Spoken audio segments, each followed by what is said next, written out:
Amém. Continuando então a nossa escola bíblica, no livro de Malaquias, capítulo 4. Amém. Vamos dar prosseguimento então ao livro, mas chegou bem na hora para a gente encerrar o livro de Malaquias, capítulo 4. O livro de Malaquias e o capítulo 4 é um capítulo muito pequeno, totalmente desproporcional em termos de divisão de capítulos, mas muito importante também, como toda a Bíblia.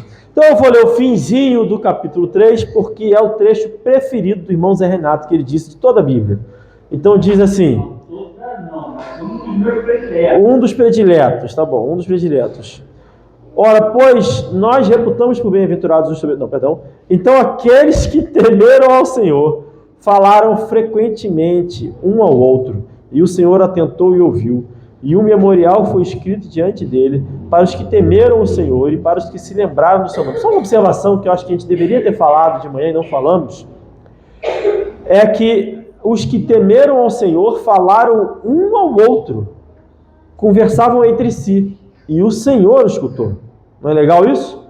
Por quê? Porque o Senhor habita no meio do teu povo. É assim que a Bíblia descreve o Senhor. Onde 2 ou 3 estiverem reunidos, ali estará o Senhor. Então, os servos de Deus conversando um com o outro, o Senhor ouvirá.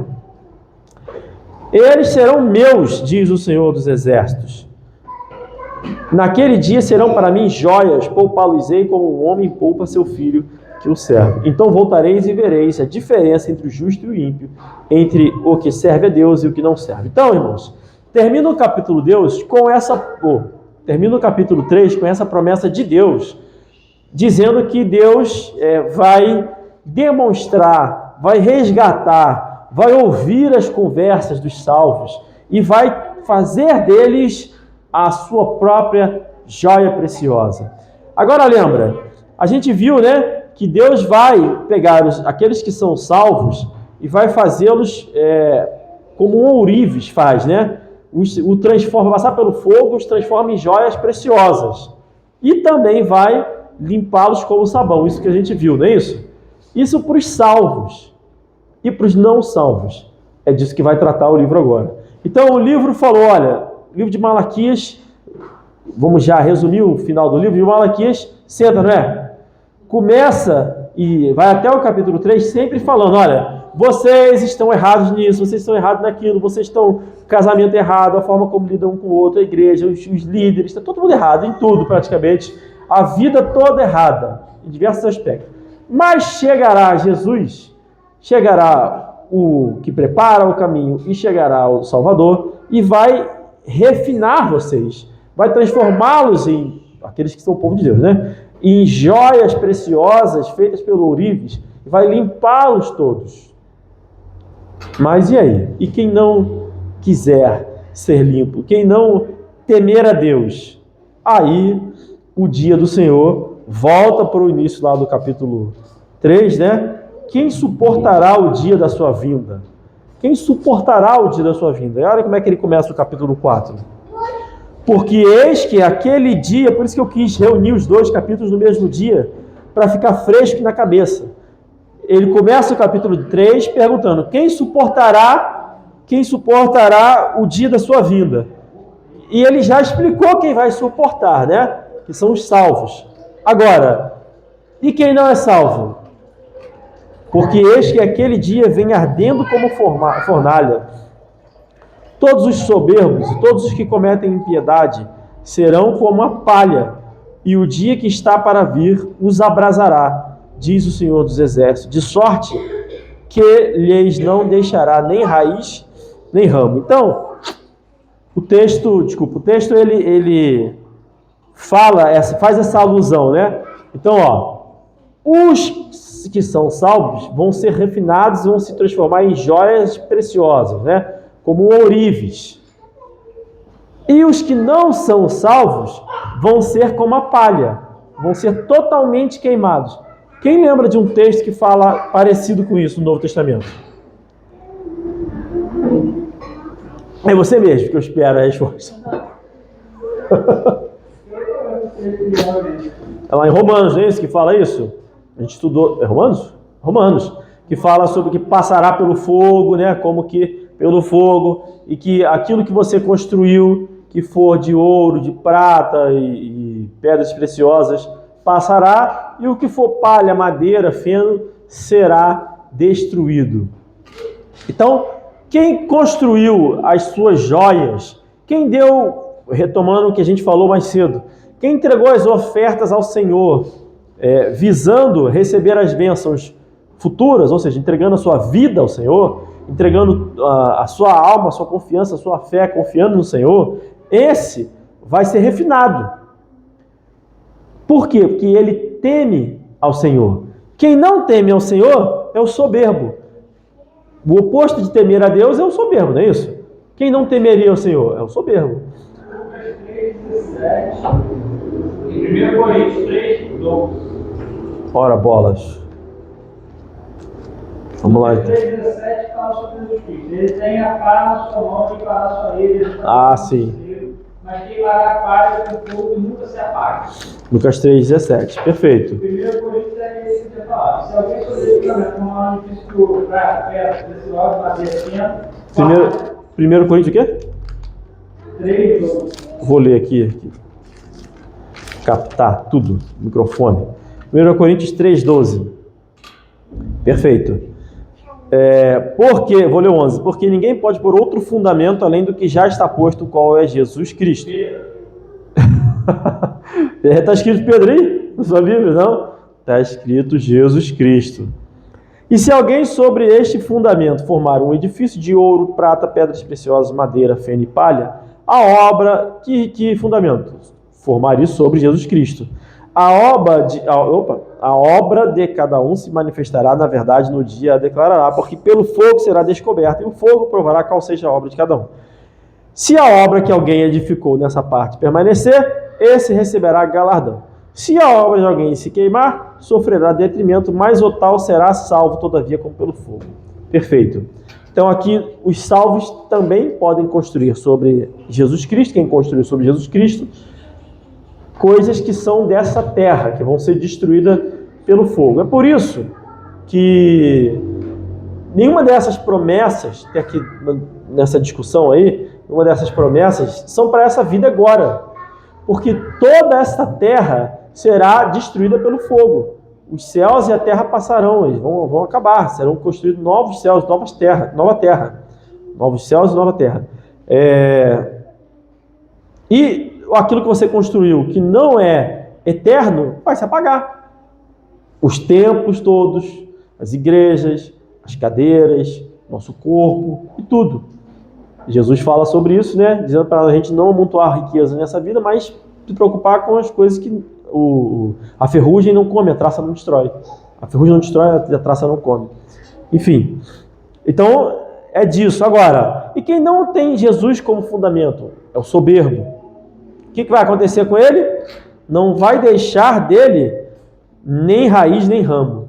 Não vai sobrar nada, ele vai ser completamente destruído. Mas para vós, então essa é a primeira coisa, né? O dia do Senhor é juízo, fogo. Agora que a gente está lendo os profetas, a gente está lendo os profetas menores de trás para frente, né? Começando por Malaquias, a gente vai ver que a expressão dia do Senhor se repete algumas vezes. Então foi interessante a gente ter começado, não foi planejado, mas foi interessante a gente ter começado por Malaquias e já terminar com o dia do Senhor, porque nas próximas vezes que a gente ouvir falar em dia do Senhor, está falando disso aqui, tá? Que é o quê? Juízo e fogo para os ímpios, um fogo ardente que não deixará nada mais. O fogo do juízo está cumprido lá em Apocalipse 20, verso 15. Não precisa ir lá não, nem precisa ler, mas é só para... é o cumprimento final do juízo de Deus. Ponto. Capítulo 2, versículo 2. Mas para vós quem? Os que temeis o meu nome, nascerá o sol da justiça, e cura trará nas suas asas, e saireis e saltareis como bezerros da estrebaria. Então vamos lá, tem algumas coisas que são faladas aqui que são interessantes. A primeira é essa imagem, né? Sol da justiça se levantará e vai nos curar. pelas suas asas nós vamos saltar como bezerro, feliz da vida. Então esse mesmo juízo que para os soberbos é destruição e desgraça, para quem teme ao Senhor, aliás, aqui ele é mais específico, para quem teme o meu nome, porque não há outro nome pelo qual os homens devam ser salvos. Não é sobre Maria, não é sobre Pedro, não é sobre ninguém, é sobre Jesus Cristo. Então, quem temer ao nome de Jesus Cristo vai ver a destruição dos ímpios, vai vê-los sendo lançados no lago que arde com fogo e enxofre, e vai perceber que aquela desgraça, aquela destruição completa era para você, era para mim. E nós não vamos para lá. Por quê? Porque Jesus foi no nosso lugar. Jesus passou 3 dias no inferno. Agora pensa, é motivo de alegria ou não é motivo de alegria?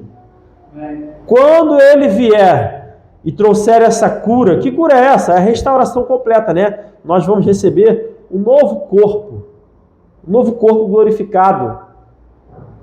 Imagina, você acabou de ver a desgraça dos ímpios, acabou de perceber que você merecia estar lá. A gente já sabe que a gente merecia, mas a gente não tem noção de fato de como vai ser.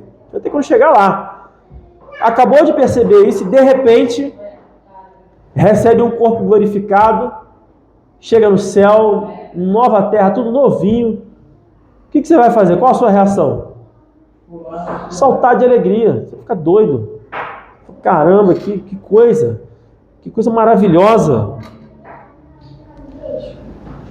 Traz essa cura que é não só física, mas também da nossa alma, né? Porque a Bíblia diz, Jesus disse que vai enxugar as lágrimas, todas as lágrimas serão enxugadas. Porque vai ter choro, gente, no dia do juízo, vai ter choro. Até quem é salvo, acho que vai se impactar. Vai se impactar. E as asas é um sentido figurado, né? Sobre a proteção e abrigo, né, do Senhor. Tem lá no Salmo 91, se não me engano. Olha, se não tiver, eu peço desculpa, mas eu acho que tem.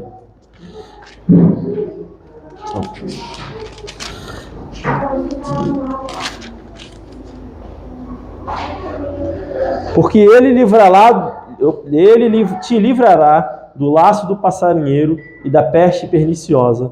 Ele te cobrirá com as suas penas, debaixo de suas asas te confiarás, e a sua verdade será o seu escudo e broquel. Esse a gente lembra porque tem na música, né? Lá que a gente ouve. Enfim. Perfeito, versículo 3.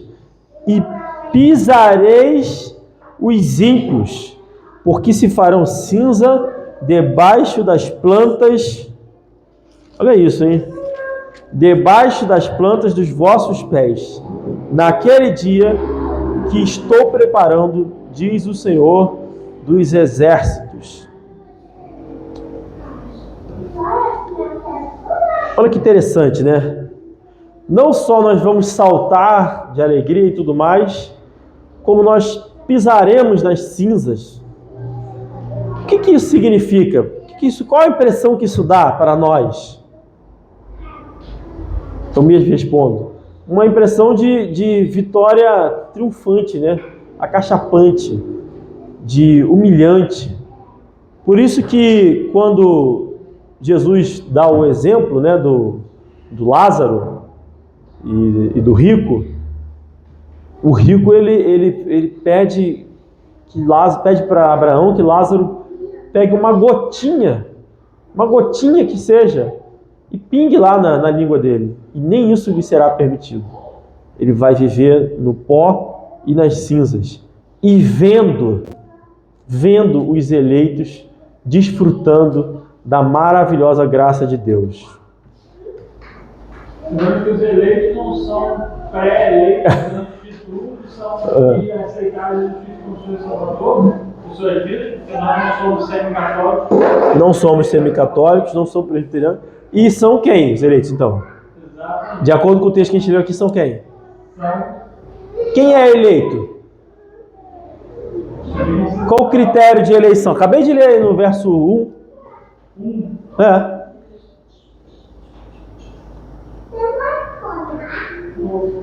Não? Não está no verso 1, não? Que tem meio no nome? Isso. Verso 2. Ah, desculpa. Isso, é isso. O critério é, quem aceitar Jesus, o nome de Jesus vai ser salvo, vai ser eleito. Né? Eu acho importante a gente lembrar dessas coisas, porque sempre usa contra mais. Então, só para antes de você ir para a próxima parte, é importante sim, porque todas as vezes que a gente fala certas palavras, são gatilhos, né? Ah, tá vendo? Defende a eleição e tal. Não é essa doutrina. A eleição que a gente defende é a bíblica. Mas vai, fala. Mas o que eu dizer é interessante que é devido que a gente sofre as pessoas que estão no inferno agora. Mas quando chegar o dia do juízo, o grande dia do Senhor, as pessoas vão receber exatamente o que elas merecem. E a gente vai estar pisando sobre as cinzas delas. As pessoas mais próximas, a gente vai provavelmente sofrer por elas estarem no inferno, mas a gente vai saber também que é justo, que é ali mesmo que eles devem estar. Infelizmente, isso Não, inclusive a Bíblia fala isso, né? Que toda sede de justiça será aplacada, né? Não sei exatamente, não lembro exatamente como diz, mas será cumprida, né? Saciada. Você falou? Apocalipse 19, né? Vai dizer, e vi o céu aberto, eis um cavalo branco, verso 11, e o que estava assentado sobre ele chamava-se Fiel e Verdadeiro, e julga e peleja com justiça. E os seus olhos eram como chamas de fogo, e sobre a sua cabeça havia muitas diademas, e tinha um nome escrito que ninguém sabia senão ele mesmo. E estava vestido com uma veste tingida em sangue, e o nome pelo qual se chama é a Palavra de Deus. E seguiam-no os exércitos no céu, em cavalos brancos e vestidos de linho fino, branco e puro, né? Linho fino, refinado, branco e puro. E da sua boca saiu uma aguda espada para ferir com ele as nações, e ele as regerá com vara de ferro. E ele mesmo é o que pisa o lagar do vinho do furor e da ira do Deus Todo-Poderoso. E no manto da sua coxa tem escrito este nome, Rei dos Reis e Senhor dos Senhores. Então, pode ser, por que eu estou lendo isso aqui? Pode ser também esse momento aqui, né? Esse momento de Jesus vindo, descendo com os santos, que aqui está dizendo que esses santos vão descer como, né? Com um linho fino, puro, refinado, junto com Deus, com Jesus Cristo, para reinar e pisar nos lagares dos ímpios. Então pode ser uma alusão ao reinado milenar de Cristo mesmo, onde Jesus Cristo vai reinar e nós vamos também, literalmente, reinar sobre eles. Agora, sinceramente, vou confessar aqui para vocês, eu não tenho certeza. Eu acho que a aplicação vale para os dois. Mas eu não tenho certeza. Vou deixar assim, então, e depois, no eventual momento, a gente, se um dia Deus achar que vale a pena, a gente esclarece sobre isso aí. O dia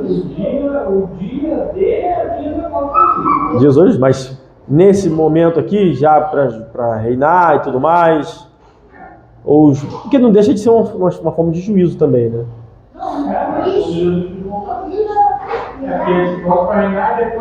Depois vem juízo, Ele vai voltar, aí vai ficar aqui 1000 anos, depois vem juízo direto. E aí, enfim. Eu acho que ele está falando do dia do juízo, depois vai falar de Elias e dos tempos de Jesus Cristo no ano milenar. E daí volta lá no final. Aí vai este foi o juízo que era o profeta Elias, a gente vem para ele ter do Senhor, ele completará o coração dos pais. Então, para que eu não venha e queira ter a maldição. Isso. Então aí vai ser 1000 anos sem maldição na terra. Depois é solto Satanás, juízo. Não, solto Satanás vem a guerra, e na guerra culmina no juízo, né? Vai guerrear contra os santos. Bom, continuando então, mas o que eu estou querendo dizer é o seguinte, o dia do Senhor é o juízo, conforme a gente viu aqui. Agora, em que momento, acho que certeza a gente vai ter quando chegar esse dia. Certeza mesmo a gente vai saber quando chegar esse dia. Porque quem estiver vivo, quem já tiver morrido, vai descer para reinar. Quem estiver vivo vai ser transformado para reinar com Cristo. Porque vai ter que viver 1000 anos, esse nosso corpo não vive 1000 anos. Então, no mínimo, é isso que vai acontecer. Então, a gente vai saber, chegou. É isso que aconteceu. Fomos curados, estamos saltando aí. Verso 4. Lembrai-vos da lei de Moisés, meu servo, que lhe mandei em Horebe para todo Israel, a saber, estatutos e juízos. Então preste atenção. Olha só. A última coisa que Deus está falando para o povo de Deus, antes da chegada de Jesus, é o quê? Lembrai da lei de Moisés. Lembrai da lei, a saber, os estatutos e juízos. Por que isso? Porque se você não se lembrar daquilo que Deus entregou, que é a palavra, e a gente viu que o nome de Jesus ali é qual? A palavra de Deus. Se você não se lembrar, você não vai reconhecer a Jesus.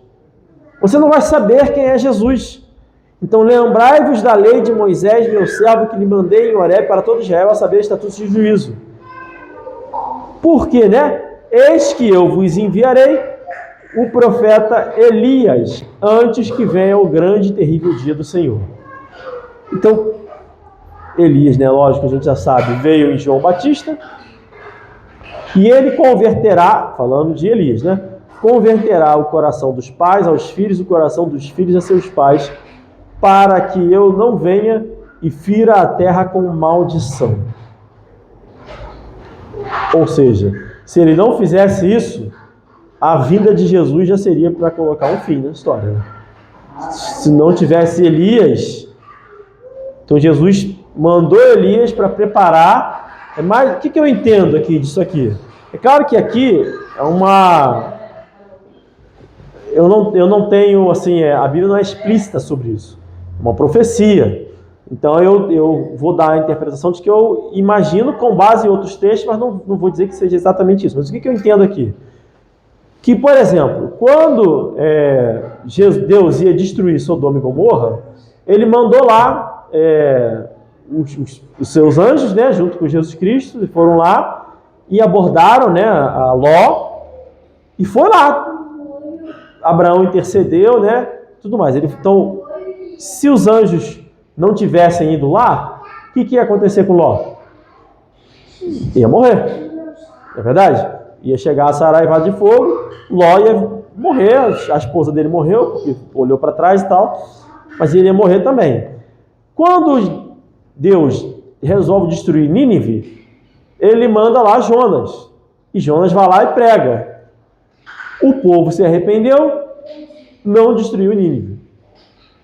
Mas Deus destruiu várias outras cidades. Deus mandou espias nas cidades, e assim ele foi fazendo. Então, Elias, esse é um método, eu entendo isso aqui, é o seguinte, é um método de Deus. Ele manda Elias para que as pessoas se convertam, para ter mais gente ali preparados para receber o Evangelho, ouvindo a palavra. Elias é um cara que lembrou o povo da lei de Moisés, e aí, por causa disso, quando veio Jesus, ele veio e deu misericórdia, bênção e não maldição. Essa é a minha interpretação disso aqui. Agora, com base nisso, né, nos exemplos que temos aí. Agora, eu não tenho certeza absoluta. Quer acrescentar alguma coisa?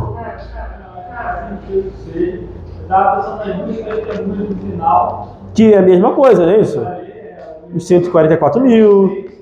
Mas eu acho que o pessoal faz mais sentido que seja exatamente ele de João e anunciando o negócio de Jesus Cristo, não querer dar a maldição. Não, que é João é. A que eu estou falando que eu não tenho certeza. Porque, aqui, Lucas 1,17 diz assim: e irá adiante dele no espírito e poder de Elias, para converter os corações dos pais aos filhos e os rebeldes à prudência dos justos, com o fim de preparar o Senhor um povo bem disposto. Então, assim, claramente está falando isso aqui, né? João Batista ele veio com essa missão de preparar ali as pessoas, o coração dos pais e os filhos, e preparar um coração disposto a receber Jesus. O que eu estou, assim, que eu confabulo, é que esse seja um método de Deus mesmo. Ele sempre manda antes de destruir. Porque até Noé, que ninguém aceitou, a Bíblia diz que ele pregou por 100 anos, né? Então, ninguém aceitou, mas ele pregou. Então, assim, Deus mandou, né? E sendo isso, faz sentido a gente ter em mente duas coisas. Uma, se nós não pregarmos, nós não prepararmos os corações das pessoas, é juízo sobre eles, e ponto final. Se João Batista não tivesse pregado, seria juízo, maldição. E a outra coisa, se nós não nos lembrarmos da lei de Deus, ou seja, nós não nos debruçarmos sobre a palavra de Deus, se toda pregação for, por exemplo, coach, ou prosperidade, ou coisas voltadas para a nossa vida, ou em outro lado, for tradição, ou qualquer outra coisa, princípio da igreja, qualquer outra coisa que não seja a palavra dada por Deus, quando chegar de novo o novo anúncio, a gente não vai poder saber identificar também. Então tem dois aspectos disso aí. A gente pode nem estar vivo quando isso acontecer. Mas lembra, lá no Egito, a gente acabou de ler hoje mais cedo, que Deus condenou, ou seja, mandou as trevas para todo o Egito, mas o povo de Deus tinha luz. Várias coisas aconteceram nesse sentido, né? Tinha uma destruição para um, mas o povo de Deus não tinha. O que eu estou querendo dizer com isso? Que se a gente não se atentar, a gente vai sofrer as consequências, como todo mundo. Por exemplo, quando Deus manda a saraivada lá no Egito, ele fala, se vocês não botarem para dentro, os servos e os bois também serão destruídos. Então o povo de Deus botou para dentro e não teve seus servos nem bois destruídos. Então essa é a aplicação. Assim, Malaquias está avisando que virá Elias. Entre Malaquias e a chegada de João Batista são 400 anos. E aí ele fala, lembra-se da lei de Deus. Porque em 400 anos, o que aconteceu com o faraó no Egito, depois de José? Esqueceu completamente que José sequer existiu em 400 anos. Então, em 400 anos, o povo clamava ao Senhor sem já esperança, não acreditava em Moisés. Moisés mesmo não acreditava que ele poderia libertar o povo não acreditaria nele. Em 400 anos, muita coisa acontece. Logo, ele diz, lembra das palavras. E essa é a nossa aplicação. O livro de Malaquias se encerra, termina com esse memorial, né, de lembrar a palavra de Deus. João Batista é claramente que quem veio preparando o caminho dos pais. E a parte que fica assim da minha cabeça é que esse seja, mas a minha cabeça é fundamentada em outros versículos, né? É que não é explícito, então é uma profecia. É que esse é o modo que Deus opera na Bíblia. Ele manda alguém para avisar e quem tiver ouvidos para ouvir, que ouça a voz do mensageiro. Mas também diz lá em Jeremias ou Ezequiel, eu sempre confundo, sobre a voz do atalaia. Isso, o atalaia fala, tem que falar, e se ele não falar e vier o juízo sobre o povo, o sangue do povo recai sobre ele. Se ele falar e vier o juízo sobre o povo morrer, o sangue do povo não recai sobre ele. Então nós temos que avisar. E temos que ler a Bíblia, porque a gente pode não ser o que avisa, a gente pode ser o que é avisado. E aí a gente tem que saber identificar. É isso. Quer acrescentar mais alguma coisa?